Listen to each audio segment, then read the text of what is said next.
Por que o IHS ele é um teste psicológico? Aí isso quer dizer, ele é restrito a psicólogos e analistas do comportamento não psicólogos, por exemplo, não podem utilizar. Veja, quando vocês fizeram, não tinha essa profissão tanto do analista do comportamento no Brasil. Mas eu queria entender se vocês chegaram a discutir isso e qual foi a decisão de virar um teste psicológico restrito. Então, na época, a gente não tinha essa discussão. Simplesmente assim, bom, se é um teste para psicólogos usarem, tem que ser um teste psicológico. Atualmente, eu acho que não precisaria ser um teste de uso restrito do psicólogo. Assim como a gente fez outros testes de habilidades sociais, nós estamos acabando de publicar pela Rogrif o Inventário de Habilidades Sociais Educativas. Ele não é um teste de uso exclusivo do psicólogo. Já publicou ou não? Tá em fase. Que maravilha. Nós estamos querendo soltar agora no Congresso Internacional de Habilidades Sociais. Mas tem muitas outras coisas que a gente fez que não ficou de uso restrito. Nós temos alunos que fizeram, por exemplo, um teste de habilidades de enfrentamento à abstinência ao álcool e outras drogas, que inclui habilidades sociais. Não é um teste de uso restrito da psicologia.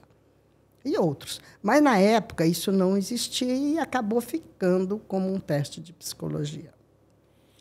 Aí você estava falando que o Cabalho veio para cá. Então, uma segunda... E aí instigou a questão dos testes. Uma segunda linha, digamos assim, da pesquisa é a linha de elaboração de instrumentos. Isso. Né? Então, eu falei do estudo teórico, falei da questão da construção de instrumentos. Eu diria assim que a nossa vida de pesquisa, vida acadêmica, foi talvez 50% construção de material. Não é só teste, tá? Construção de material para avaliação.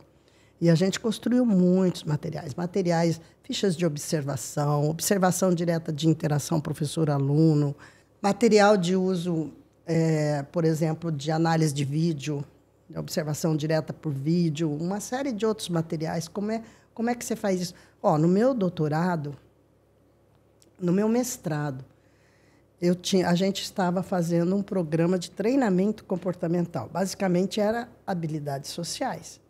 A gente não usou o inventário. A gente queria avaliar o programa. Como é que a gente fez? O começo é assim, até meio cômico, né? Porque, por exemplo, a gente tinha alguns recursos da época, nós não tínhamos vídeos, celular para filmar, nada disso. Então, por exemplo, alguém irradiando o que está acontecendo, observando e irradiando. Não dava tempo de escrever. Então, gravando e depois transcrevendo tudo aquilo. No nosso caso, a gente tentou fazer, na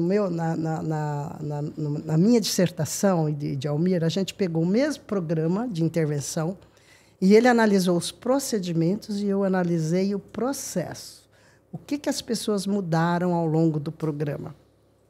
Para analisar os procedimentos, ficava mais fácil para Almir, mais fácil em parte, porque era ele que estava conduzindo o programa, então ele conseguia redigir o que ele estava fazendo.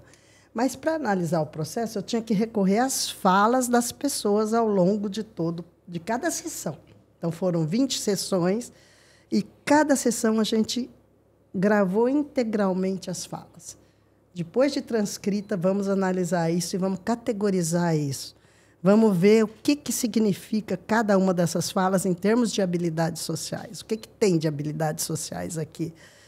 E como é que isso daqui mudou? Por que essa fala aqui é um estágio menos avançado do que essa fala aqui a respeito do mesmo assunto?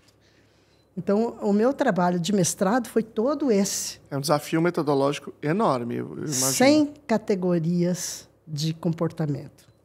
Uma classificação toda e depois uma análise para ver qual é a progressão que existiu aí.